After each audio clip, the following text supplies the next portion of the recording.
You are now listening to Out of the Blank.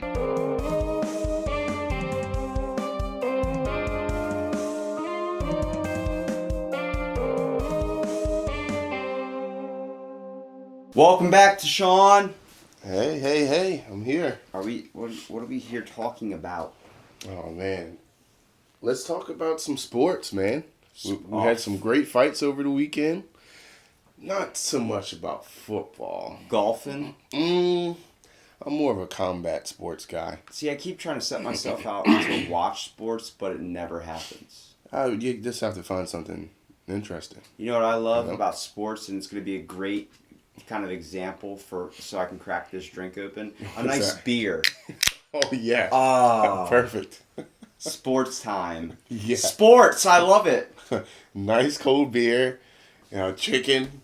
If you work at Royal Farms, chicken and Okay, I've talked about sports before, from like kind of pressure with the attention that kind of an athlete has to deal with, but why is it so fascinating to watch just these sports play? What sport in particular is your favorite? I really like mixed martial arts or kickboxing, Muay Thai. It's really the technical side about it that I love. It's beautiful. It's a chess art. match. Yeah, it's human chess, and the greatest rewards and also the greatest consequences. Getting knocked out. Yeah, that's not fun. Yeah. There's the fighter that died. Yeah, boxer. Now, I think a lot of people don't take into account the amount of stress that a physical person goes to when they play sports. You're putting your overall body through hell. I mean, you're breaking it down in so many ways you're not supposed to be even affecting it. And I forgot the fighter's name that passed away. Yeah, but rest in peace.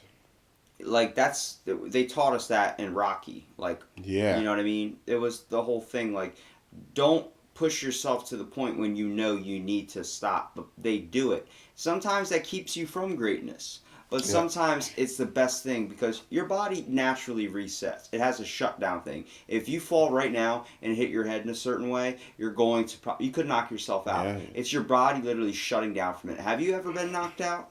No, I've gave myself a concussion. Really? So, yeah. What'd you experience with the concussion? It was a slight memory loss. I passed out. My friend woke me up. And, I've never actually fought, but I've sparred and things like that. But the mental preparation, I would have to be insane. But I was pole vaulting in high school, and I had stalled in the air. I was about like 9 feet up in the air. And I had stalled in the air, and I was coming down slowly. And the pole like bounced back, and I fell off the pole and hit the side of my head on the concrete. Whoa! And no, okay. Now that feeling you must have got when that happened, you probably had so much energy, so much different things pulsing through your veins at the time, like adrenaline. I've hit my head pretty hard multiple times. Yeah. Obviously, that's where my common sense comes from. Yeah. But no, I've been in a near-death experience, and let me tell you, your body goes into a shock moment. Like, it's time to wake up and pay attention to what's going on. Your ears get a little bit numb. Mm-hmm. You can't really hear that well. You get kind of a little bit of tunnel vision. Yeah. But it's more like your body's like, we're in a fight or flight response right now. Exactly. We're trying to survive because you almost just died. And it's kind of sad because as many times as I had sparred and got kicked or punched in the face, I've never been rocked or hurt. But the fact that I did it to myself is more frustrating than anything. Why? On both Because occasions. It was a dumb thing? Or? Yeah, dumb things. Like with pole vaulting was my technique. I was too afraid to go inverted in the air. So that caused to me stalling out. And there was one night after the bar, I was drinking. It was raining. And I had a nice outfit on. I didn't want to get soaking wet. So I was with my friend. I was we're about to run into 7-Eleven and get this pizza. You ready? So I count 1, 2, 3. I get out the car running. I see this bike parked.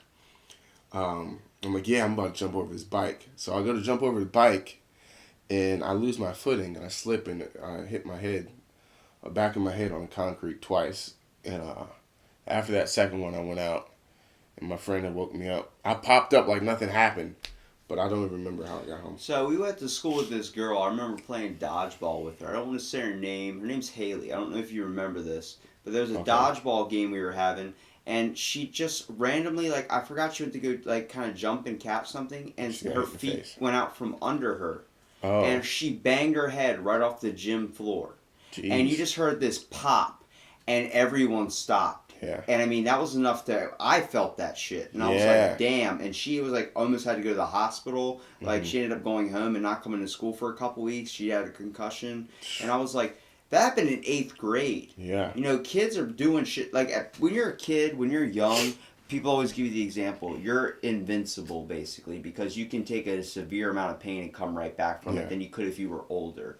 You know, now I've kind of learned to be a little bit humble with my body from working out. Like, there are days, like the past 2 days, I had extreme cardio sessions because I hadn't gone to the bathroom. So I burned like 4,000 calories in 2 days, and I've only consumed less than that. So my body's in a weak kind of recovery state right now. Yeah. But those are humbling moments because you know you got to take it easy. Like, we're burning it at the candle end all day long, every single day for years and years and years, and you wonder why people just randomly freak out and can't explain it. Yeah, or mental breakdowns, or just your body just breaks down. You know, and the key thing you would know, you have to give yourself nutrients. You know, proper nutrients, carbs. You have to give yourself time to reset. You know, especially if you're a high level athlete. I try and I wouldn't call myself I call myself an idiot when it comes to working out, but And see how far I can push myself until I pass Exactly. out. see, the funny thing is, like, you know, doing a fasted cardio session, and then like not being able to go to the bathroom, you don't get hungry because you're just so full already. Yeah. So I think a lot of things come down to nutrition when it goes just to your overall well-being, like obviously with your body, but your mental health too. Yeah. Because like just trying to have a conversation with someone after you've been eating clean and you know you're living like more of a fruit lifestyle, or you're Yeah. eating healthier options than eating the fast food, your self-confidence goes up. Yeah. You know, that's something we're all lacking. You know, you do the motivation in the mornings Mhm. on Monday, and it's Well, like, it's just Monday today. have you done it? No, I was hoping you could do one with me, like you'd be on the video with me. You want me to be on video with you? Yeah. What do you want me to say? Whatever I'm not comes to good at mind, man. speaking. I don't know what you're talking about. Whatever. How many podcasts is this now? I don't know. I lost count. Actually, no, I do know the number, but Of course you do. I know you do. this will be 137. See? So you're fine talking in front of people. Maybe you're not used to having a camera because you do the audio, but you'll be fine. I'm okay. I'm just fine. I'm ugly. I'm like, I don't want to be. Oh my goodness, you'll be fine. You might meet your I'm wife. no Ryan Reynolds Oh, well, me either. I'm no Jamie Foxx. or Jason Momoa. Yeah, Jason Momoa. If I look like Jason Momoa, oh, Doors would open for you.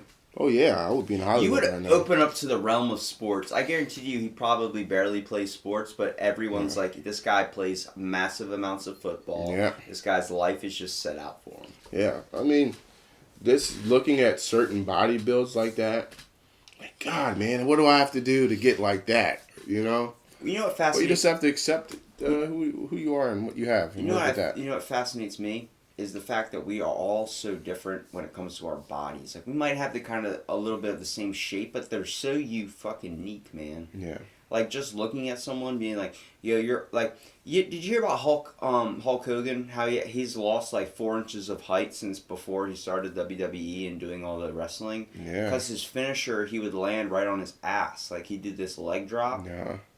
and it took out his height. Like, through years. Atomic leg drop. Like, through years and years, you're like, I used to be 6'2", now I'm 5'8". Like, what the Yeah. what happened? I mean, it also, they say, I don't know how true this is, but squatting, it over time, especially if you do it on a routine basis, it shrinks you. Or just if you travel a lot on airplanes, like certain things, I don't know if they're true, but that's what they say. It plays a big role into shortening of your height. Well, the So- weird thing is with the spine, like, there's, like, you probably know it doing Brazilian Jiu-Jitsu, like, sometimes you hit the mat a certain way, your back's a little bit messed Yeah. up. Our backs are really strong, but they're super sensitive. So is our brain. I mean, everything about us is really sensitive. If you think about it, we're just giant bags of blood, so it's like, if you get hit a certain way, what's to stop all that from just leaking out? I mean, you also have to understand as well how many neck cranks or I mean, he was a professional athlete, professional wrestler for how long? You know, how many times has he been dumped on his head or his neck's been mangled? So that plays into your spine as well. Like, look at Kurt Angle. Oh man, he won a gold medal with the broken neck, you know, and his neck hasn't been the same since. I saved Randy Orton from paralyzing himself. Randy Orton. He came down here to go rent a pontoon boat, and he was like, "Can I dive in this water?" I was like, "I wouldn't." He's like, "Why?" I'm like, "Because it's 2 feet right here. Shallow. If you jumped, you're going." Like he was about to dive in. I was like, Yeah. "Bro, don't do that. Like you're gonna kill yourself. Like, I see hitting the his mat neck. in wrestling, but this is like you'll be pointing out like a shovel. Someone just jabbing Yeah. you into the ground." Oh well, man. Oh well. I mean, it's over time. Speaking of, like Hulk Hogan, professional wrestlers, I find it so fascinating because they're on the road, 285 days throughout the year, and this listening to the horror stories. Like if you listen to the Undertaker's interviews, which are very small, he does not have a lot of them, but you just hear him talking about the abuse he takes throughout the week, 2 or 3 shows a night, and you traveling on this cramped bus. I mean, the guy's like 6'10", you know, there's nothing comfortable for him. A taxi, whatever. Imagine being the Big Show and Yeah. trying to get in like just do average. You're only It's shopping hard, is man. big and tall. It's hard, you know, and the abuse that they take, even though it's staged, all the actions is real. Jumping off Yeah. the cage, getting hit with the ladders. That's what made me look at it in a different light. Like when they fall off there and they do like some jump, they're Yeah. actually doing the jump, but they have to learn to land a certain way Exactly. too. Like in MMA, when you get picked up and hip tossed or thrown, and people slap the mat really hard when they hit the ground, it's not to show like you're trying to be the loudest thing possible. It's to dissipate some of that energy that is going through you. I mean, you're trying to travel it into the mat instead of just feeling the full force. Yeah. Like when you jump off a building, like doing parkour or something, when you hit the ground, you do a roll. Yeah. Like that's to dissipate some of the energy from hitting directly into your knees and putting it back into the ground. Exactly. A lot of people don't even hold that into account when they do things of this sort. And it's true. I mean, that's one of the things that they teach you in judo or just tosses in jiu-jitsu. Just hit the mat. The way you hit the mat, it's a trust fall, break fall, you know, so you won't hurt your own self, you know, because you can definitely break your arm or mess up your hip if you land wrong. So it's all about technique and the way you go about it. It's about keeping yourself from a critical level. I mean, Yeah. like I said before, we're burning the candle at both ends. Yeah, You know, it's so true. how far do you have left, honestly, especially like even at your age now? Like you're experiencing so much more than what other people were experiencing at this age. Like it keeps getting worse and worse and worse. But everyone chooses to make it worse when they just look at the worst aspect of what we have to offer instead of looking at the cool moments. Yeah. You know, Tiger Woods, for example, he had this one thing where apparently in golf you have to play the ball where it lies, okay? Mhm. Now I don't like golf, it's very, very boring. But I heard someone tell a story about Tiger Woods when they said that there was a boulder in his way, and what he did was he's like, do I have to play it or can I move it? So he got a bunch of fans just to pick up the boulder with him and move this boulder. Yeah. It was like hundreds of people just lifting up an object and moving it out of the way, Oh, wow. just so he could have a clear shot. Yeah. That's fucking awesome. Yeah. Like, why don't we look at that side to sports? But see, the sad thing is now we're seeing people's mental health deteriorate. Exactly. And that's something we don't understand fully. But we never take the time to fully understand it. Mhm. We just give it a short-term answer, like a Band-Aid over a giant problem that shouldn't need a Band-Aid. It Yeah. needs to be fixed, looked at. I mean, speaking of, like, going back into combat athletes, there's a fighter, Cowboy Cerrone. He fights like 4 or 5 times a year. And he normally goes through wars. Like, these past 2 fights were wars. Like, he got finished this last fight this weekend. And a lot of people are like, maybe fighting 4 or 5 times within a year is not the greatest thing for your mental health and for your brain to take all that damage. If you look at his fights, he goes through wars, man. This last fight, he fought a killer, Justin Gaethje. He knocks everybody out. He's got hands of stone. And seeing him get hurt and dropped the way he was, it kind of was disheartening because I'm a Cowboy fan, and he tried to argue with the ref about the fight being stopped too early, and when he got to his feet, he stumbled to his feet. He couldn't even stand up properly. So you really have to take time off and take care of yourself. No one's going to care about you or take care of you more than you are. And that's super important. Well, we expect things to be done for us now. We don't know what it's like to really, truly actually do something for ourselves. Exactly. Like, for me, for example, the house gets dirty. There's no one else that's going to clean it up. So Yeah. I got to take the time to do that. I got to make the time, plan it out. It's not fun to do, but Yeah. it's something that needs to be done. There needs to be regulatory maintenance, not only in your home, in your car, and these types of things. You have to deal with yourself too, but no one wants to do that. They just want to keep sweeping under the carpet and pushing that problem even farther. I'm like, you're going to keep pushing it, and it's not going to go away. It's just going to postpone it. Exactly. And I mean, I'm kind of the same way in the aspect. I don't like. I feel like it's a crutch of mine. I don't like when people help me with certain things. Even if I need help, I don't ask for it. Especially at work, like if something needs to get done, I don't task it out to someone else because if it's not done properly, I'm going to get upset. And I'm going to have to do it over again anyways. But we need to really take time out and see for ourselves, like, maybe I should step back. I should take some time away and focus on other things. And, for example, 3-hour cardio sessions for you. Oh, dude. You know? Doors of death. So, I mean, you have to take time and let your body heal and recover. So. But we want that immediate result. We don't want it to be down the road. Like, fitness is a journey. Your body's not going to change in one workout. It's going to take a while. But running and burning it at both ends, especially if you do a hard cardio day, you get those immediate results. But then you feel the pain the next day where it's like, I don't really feel like moving. Oh, I don't feel like going to the gym today because I killed myself yesterday, It's something you have to push through, adversity. I mean, how, like, you do the motivation stuff, but, like, how do you find to wake up to do that every single day? Do you just feel like people are relying on you to get that out there, or do you feel like you just have... I hold myself accountable for it. So if you don't get it done? Yeah, like, if I don't do it, I'm like, man, I fucked up. How come I didn't do it? And sometimes I'm not even motivated myself, but you have to motivate yourself to get motivated.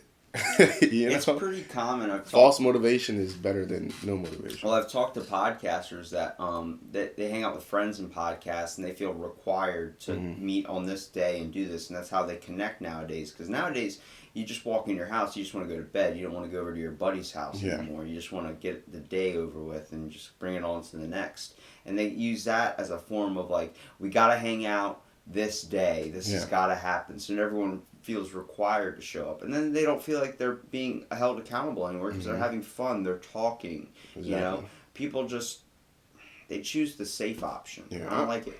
I mean, I make it fun, man. I'm a wild guy anyway. Like, I'm a goofball, so I always try to come with positive energy, either on Mondays or Tuesday, or sometimes I do random videos throughout the week.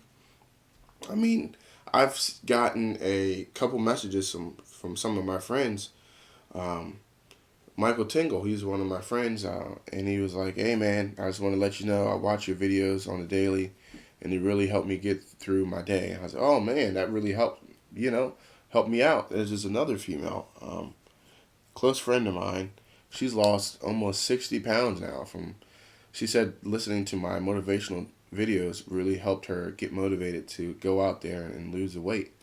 So I've had some great experiences, and that really drives me to keep going to see where I can go with it. And sorry, I'm getting kind of sick, so. It's fine. Well, that's your thing, though. You have the stick with the sniffles and the podcast. Yeah, that man. and the coughs. Yeah, and because I've been working so hard, I've been working 2 weeks straight, no days off, and working out, it drains your immune system. You need a sense of relaxation, man. The fact is, like, we put our bodies through hell just to make a little bit for ourselves. Yes. In the way of just having money. And I'm like, money's not always the most important option. If you think about it, it's it's just not. something we need to survive. It is. One of my friends, she said, it's sad that we kill ourselves for a piece of paper. Yeah. I said, yeah, you're right. It is a piece of paper, but that piece of paper means so much, and it shouldn't. And you could do so much with it. Yeah. You know what? Our money sucks, to be honest with you. Yeah, our currency sucks. I like the Romanian, the Bulgarian. Yeah. Like, I have all those bills in my room on my Mhm. wall. The dudes have mutton chops, and they have, like, this Yeah. awesome-ass style. Like, the one dude, does have a Chinese coin. It's a guy, and he has, like, an emperor outfit on. I'm like, Yeah. that's way cooler than ours, where we Exactly. just have the powdered wig. I mean, it just goes to show how different the world is in different aspects. Simply as like money, oh well, this is how our currency level, this is how our dollar bill looks, and then for example, you go to Romania and you see their dollar bill, like, whoa, this is insane. It's completely different. Yeah. But it still holds value. Yeah. But we hold it with too much value. We would hold money over a human life sometimes. Yeah, and it's sad. You see people get taken for ransom. If I had to ask you, what would you do if someone gave you $1 million? What would you say? Mm. Don't give me the humble option. Give me the real answer here. I don't want the one that's like, I'm going to donate it all to... No, what would you do if you had $1 million? I would pay off my debts first, for sure. That's a scary fucking thing. Yeah, I have hospital bills, man. Being in debt? Hospital bills. You owe this money? Yeah, it sucks. I'm almost done paying off one.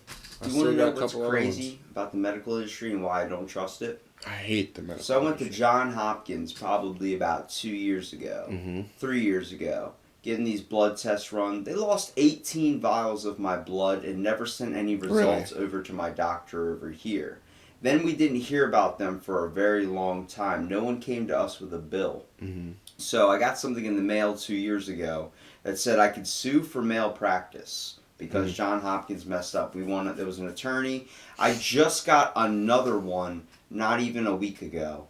And I was like, what is going on? Is someone wanting me to pay a bill? Like I have an unpaid fee? So I called, and I got a call the next day. And they're like, you're a recorded one of 650 cases that we know of in this time frame from when this doctor was in office. And the medical industry was just trying to test you and scam you out for money. Yeah. And I was like, okay, what does that mean? Well, the guy that was giving you all those registered tests that you weren't supposed to go through is now no longer in the business. He's not in the medical industry at all. He's been discredited, and now he's getting sued for basically charging you. Like the same thing with Johnson & Johnson. They were falsifying results, and I was like, so what do you want from me? Do you want money? And I'm like, they're like, no, we want to help you get money. I'm like, how about you fuck off? And they're like, what? And I'm like, I'm done with it.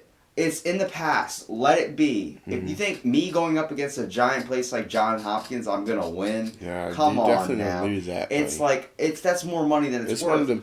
It's stress. Yeah. I don't need it. I'm over it. Move past it. Let's go. I don't need anybody to pay me something. I'm good. And you would think differently because it's one of the best hospitals in this area. Oh man, it sucks you went through that. I chalk up the same thing the government is. It's run by people. It's supposed to be red, white, and blue, and true, but it's run by people. And the one thing about people is they're very, very distrusting and unreliable. Yep. The people nowadays, back in the day, we used to be more humble and caring. We went a completely different sway in where we should have gone. We should have zigged, and then we zagged. It's all about money, man. It really is. It's all about money. How much money I can make if I do this trade deal with this country. And it's really sad because I feel like we focus too much on other parts of the regions of the world besides home. Like we have so many things that could be taken care of just on this level that we ignore as people in a government, which sucks. Like all the homeless veterans, like how come these veterans are homeless? Shouldn't be a thing. I think we talked about it before. Homelessness is ridiculous. We have a bunch of homes that are just sitting there, open houses. Exactly. We can give them maybe like a 6-month trial of just trying to get their life, give them the clothes, give them the opportunity, give them shelter, give them a place to shower, You'll see the people that will truly try and make their life better, and then you And will then see the people that try will to just take be advantage lazy. of it. Yeah. Yeah. So then that's why you give them 6 months. You give them 8 months or something. And if it doesn't work out, it doesn't work out. Yep. But at the same time, everyone wants to have something. Nobody wants to have nothing. A lot of people want something given to them, and you'll really find out throughout those programs who really needs help and people who Or just looking for a just handout. taking it. Yeah, taking it just to take it. I mean, there's some people who have food stamps right now who don't need food stamps at all.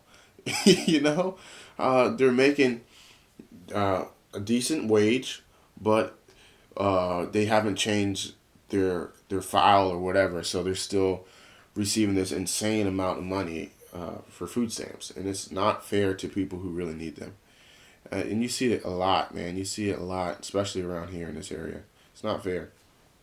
Like I mean, I chalk it up to the example. Like there are people out there that really need something. They need some help. Yeah. And they don't want to take advantage of it, and they choose to sit there and suffer because they don't want to ask for the help. And then there's the people that have the time, the capability to do these, to afford something for themselves, and they want somebody to still give it to them. Exactly. And they still want that. Oh, I've helped out some people before, and I could tell that they took advantage of it because they came back for more. Like, hey, I just need this $5 to get some food. I'm, well, let me buy you food instead.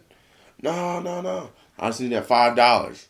So you see them ask someone else for $5. They come into the store and they buy beer with their $5 instead of food, what they said they needed. So it's disheartening because you feel like, oh man, I feel sorry for this person. Let me do a small gesture to help them throughout their day. I know I may not be able to put them in a nice, comfortable home or bed, but least I can do is give them a meal. But to see people take advantage of you like that, it sucks, man. It really does.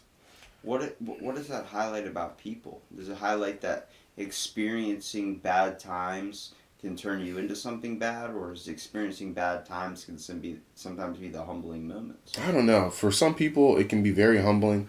I listened to this motivational speaker. His name's Eric Thomas, and he always talks about how he was homeless and he was eating out of dumpsters and living on the streets. And he said, if I can turn my life around, and he's older, he's like 45. And he said, if I can turn my life around in this time span, so can anyone else. But you just have to be motivated and find your why. Other people, they feel like they get into this situation and that's it. They can't pull themselves out of it. But you can. You can pull yourself out from a lot of things. And it's disheartening when people just give up. It's crazy to see how we rely on comfortability, but I think we should look at the best part about humanity, and it's our resilience to come back from such things Yes. and be able to recover. I mean, not even only like a physical trauma, but your body coming back mentally, this country coming back from the worst things possible. We have a way of always kind of bouncing back from something, but it seems like more people want to look at like, I'll never come back from this. They don't want to look at that climb back to the greatness. Yeah, I mean, we just celebrated 9/11 not that long ago. To see where we were then to where we are now as a country, it's amazing. And it really speaks to what America should be. Like, that's how we should be showed throughout the world. Like, hey, we went through this, but hey, we bounced back. Look at us now, But not everyone has that. Not everyone has that heart. That's what they call it in sports anyway. Heart. Not everyone has that heart or that resilience, as you say, to come back from something so traumatic. So for example, say you lose your mother at a very young age. A lot of people, they bounce back. Like, you see that in a lot of celebrities. They've been through traumatic things, which has catapulted them to want to do better. Or if their family was homeless growing up, they pushed them to be the best football player or be the best boxer because that was all they knew. It's this special person. I It takes literally special just people. talked to a woman at the mechanic shop I just got back from, and she was like, my parents, I'm adopted. She's like, but both my real parents died 4 years apart from each other. Mm-hmm. Like, she was like, today was the first day I woke up in the house and my mom wasn't around. Mm-hmm. Like, it was weird to see that. But she's like, I don't let it hold me back. I don't get addicted to something. I don't get hooked on something. I keep moving forward. I'm like, dang, like, hearing that, it's like, it's a sad tale, but it's true. We don't So want to true. ever move forward. We just want to let something stop us and keep Yep. us and break us to our knees, And I'm like, if you sit there and let it beat you to your knees, it's going to do that, We need to rise above and kind of become people or whoever we're meant to aspire to be. But we don't want to try hard anymore. Certain people, they want pity parties. I understand losing someone that close to you is very hard. But I have a friend. She had lost her mother a couple years ago, and she blames everything on the loss of her mother. I would be in college right now if I didn't lose my mom. I would have a car right now if I didn't lose my mom. Like, you have to take responsibility into your own hands at some point in time. Be like, hey, look, I know I lost a very valuable piece of me, but let me do something that will make her proud. Instead of using that as a crutch onto why you don't have this and why you don't have that. It just goes to show the mental state of certain individuals. Some people are strong mentally and others are weak. And it really some are physically separates. resilient, some are only mentally resilient. Exactly. So it's two aspects of that. So what's the answer though to kind of show people that it's not the end all be all? There's always another option. There's always a way back. A lot of people get into a slump and they need something that truly wakes them up, but it's always later in life. You're seeing kids now experiencing never coming back from something and never want to be anything anymore. Well, great question. I have an answer for it. I feel like they should find someone who has been through similar situations and view them as a role model. And it could be a family member, it could be a celebrity. Just find someone who has been through certain similar situations and like, oh man, they pulled themselves out of it. So can I. I don't have to be in a sunken place anymore. I can fix my life up. I lost my job. Well, I see my dad, he went through the same thing a couple years ago. Now look at him. He just bought a new house, bought a new car. Just examples. And it's things like that that will really catapult someone from the ground up. I mean, the only thing really people need to focus on out here is the fact that we're all living here together. There's its problems, the world has them, but under the surface and under all of us, there's something unique about us that makes us truly strive for greatness. So let's not lose that aspect of what holds us so damn pure and unique. I feel like as the human race, that's what we've been so good at doing, adapting and overcoming. And if we can continue to do that, the sky's the limit, Well, I know you got your jiu-jitsu session you need to get to, but it was wonderful being able to podcast with you, especially for even a little bit of time. We still had something out there to say. Of course, and before I leave, you're definitely going to be on my Monsters Monday video. I don't know. I'm not a video guy. I'm not the Brad Pitt of the video industry. It'll be fine. You'll be all right. All right. I'll make sure to comb my hair. We'll try it out.